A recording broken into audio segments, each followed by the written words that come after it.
હવે 10મા ચેપ્ટરની વાત કરીએ તો આમાં તો પહેલું જે છે થોડી થિયરી છે.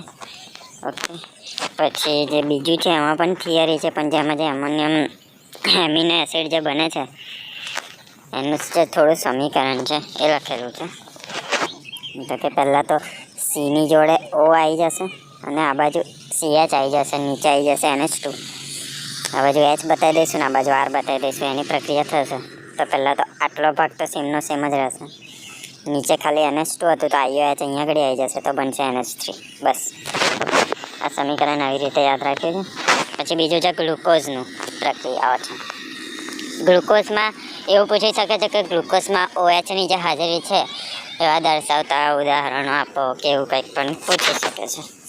ઓકે, તો ગ્લુકોઝ એક આલ્ડોહેક્સોઝ છે જે ડેક્સ્ટ્રોઝ તરીકે પણ ઓળખાય છે અને મોટા કાર્બનિક સંયોજનો જેવા કે સ્ટાર્ચ અને મોનોમર ઓકે તે સંભવિત રીતે પૃથ્વી પર વિપુલ પ્રમાણે એટલે વધારે પ્રમાણમાં મળી આવે છે. ઓકે, તેનું અણ્વીય સૂત્ર શું છે? C6H12O6. આ તો યાદ રહેવું જ જોઈએ. MCQમાં પૂછાઈ શકે છે. ગ્લુકોઝનું સૂત્ર શું છે? C6H12O6. ઓકે, પછી HIને લાંબા સમય સુધી ગરમ કરતા એનામાંથી હેક્ઝેન બનાવે છે, જે દર્શાવે છે કે જે 6 કાર્બન જે પરમાણુઓ છે સરળ રીતે જોડાયેલા છે.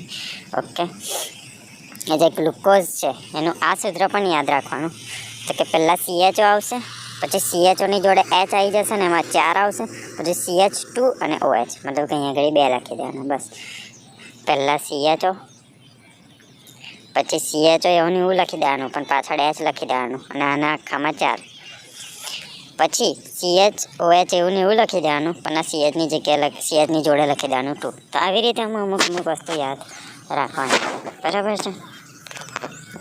હવે ગ્લુકોઝનું હાઇડ્રોક્સિલિક એમાઇન સાથે પ્રક્રિયા કરે તો ઓક્ઝાઇમિન બને છે. આવું અલગ અલગ પ્રશ્ન પણ પૂછી શકે છે કે જો ગ્લુકોઝની એમાઇન સાથે હાઇડ્રોક્સિલ એમાઇન સાથે પ્રક્રિયા કરે છે તો એક્ઝામ બનાવે છે તો એનું મને સૂત્ર બતાવો. એવી રીતે 2 માર્ક્સમાં પણ પૂછી શકે છે. તો એ રીતે પણ થોડું તૈયાર રહેવાનું. એમાં પણ આવી છે પ્રક્રિયા બતાવવાની. પછી આની અંદર આપણે આગળનું કરવાનું ભૂલી ગયા. તો આગળ પ્રક્રિયા થશે તો શું થશે? તો CH3 અને CH3 છેલ્લા આવશે, પહેલાં અને છેલ્લા વચ્ચે 4 વાર CH2 લખી દેવાનું. બસ આ હેક્ઝેન બની ગયું. પૂરી વાત. આવી રીતે યાદ રાખવાનું હોય છે. પછી આ બધા સમીકરણો પૂછાય એવા તો છે જ, અલગ અલગ પણ પૂછાઈ શકે છે. કદાચ મેં અલગથી ચોપડામાં કરેલા છે એટલે અમને નહીં કરાવતો. ઓકે, પણ તો પણ પૂછાય તો આવડવું જોઈએ. તો ગ્લુકોઝ તો સેમ ટુ સેમ જ રહેશે, ખાલી આ બાજુ બદલાશે, જે મળવાનું છે એ બદલાશે. ઓકે, કદાચ જે ઇમ્પોર્ટન્ટ છે એમાં કરેલા છે. ઓકે, હવે ઘણા અન્ય ગુણધર્મો અભ્યાસ પછી ફિશરે જુદા જુદા OH સમૂહોના ચોક્કસ સ્થાને દર્શાવ્યા હતા. જે OH હતા ચોક્કસ સ્થાને દર્શાવ્યા હતા. આ OH વાળું પૂછાઈ શકે છે. ઓકે, તેને વિન્યાસે 1 દ્વારા રજૂ કરવામાં આવે છે અને ગ્લુકોનિક એસિડને 2 દ્વારા અને સાયક્લોરિક એસિડને 3 દ્વારા રજૂ કરવામાં આવે છે. ઓકે, તો પહેલાં CHO, COOH યાદ રાખી દેવાનું. પહેલાં CH આવશે, પછી COOH આવશે, પછી COOH આવશે, પછી નીચે CH2H અને CHOH. ઓકે, પછી અહીંયા આગળ આ બધામાં સેમ આમ લીટી દોર દેવાની અને 4 લીટી આડી દોર દેવાની. ઓકે, પહેલાં આવશે HOH બધામાં સેમ છે.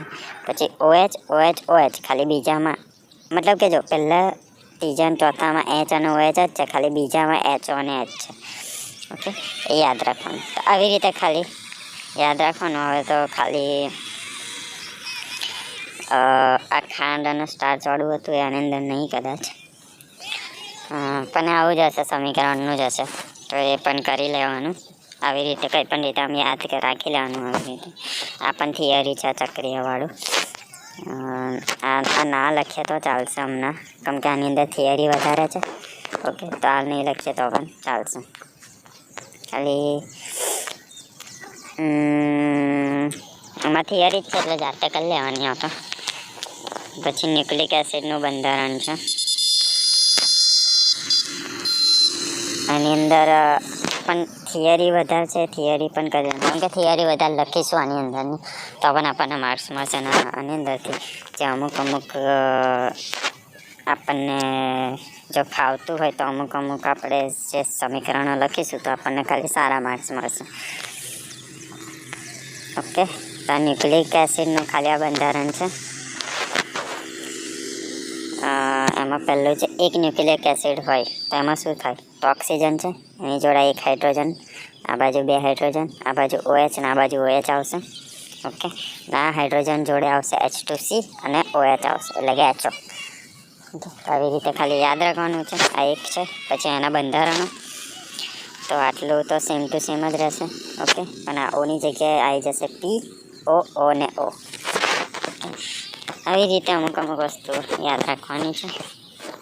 ઓકે, પછી આમાં પણ થિયરી છે, આમાં પણ થિયરી છે ને આ તફાવત કરી લેવો આવશ્યક. આવી રીતે ખાલી સમીકરણો યાદ રાખવાના છે. અમુક મેં વિભાગ એમાં જેટલું પણ હશે મતલબ કે અમુક જે સમીકરણો મેં લખેલા છે IUPSના આમાં બંધારણો એ બધું બતાવી દઈશ મેં. એની અંદર વિભાગ એમાંથી જે પૂછાયેલું હશે અને વિભાગ બીમાં અને એમાં જે અમુક દાખલા છે ચેપ્ટર 1, 2, 3ના એ અમુક દાખલા મેં લખાઈને કદાચ ફોટો મોકલી દઈશ, કરાવી દઈશ. તો મતલબ કે સૂત્રો સમજાવી દઈશ કે આવી રીતે આ દાખલો કરવાનો છે એવી રીતે. ઓકે, તો દાખલા પણ થઈ જશે પછી. અને પછી રહેશે શું ખાલી જે અમુક ચેપ્ટરના જે રાસાયણિક સૂત્રોને એવું બધું રહેશે એ તો જોઈએ આપણે. એમ તો થઈ જાય એવું જ છે. મેં હમણાં જે વિડીયોમાં જેવી રીતે સમજાય એવી રીતે જ બધામાં હશે તેવી રીતે ખાલી આપણે યાદ રાખવાનું હતું. ઓકે, ચલો તો મિલતે